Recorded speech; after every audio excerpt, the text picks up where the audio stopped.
Hello, 你好. Welcome to Cantonese Chit Chat. Welcome, 歡迎. Today we're going to learn how to say thank you in Cantonese.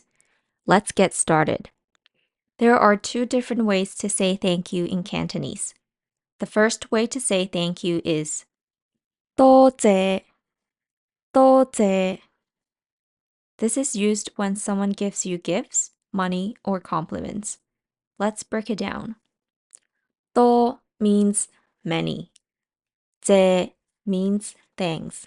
So together, 多謝 means many things.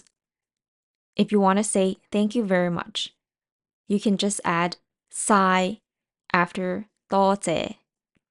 晒 means completely or entirely. So 多謝晒 means many thanks completely, which means thank you very much. Repeat after me. 多謝晒. The second way to say thank you is 唔該,唔該. You can use 唔該 to express your appreciation for services, help, favors, or assistance. For example, if someone holds the door open for you, you can say 唔該.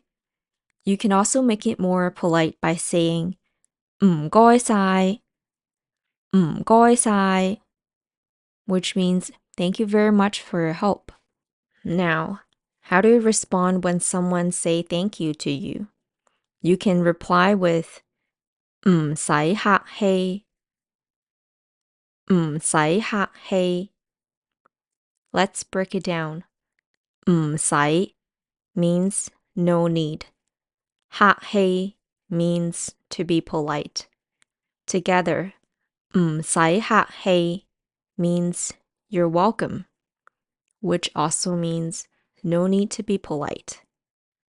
If you want to sound more casual or make it shorter, you can just say 唔使,唔使. Well done today. If you're interested in learning more Cantonese with me, feel free to book your first lesson for free. Don't forget to like, subscribe, and leave a comment below to let me know what topic you'd like me to cover in the next video. Thank you for watching. 多謝晒. See you in the next video. 下次見.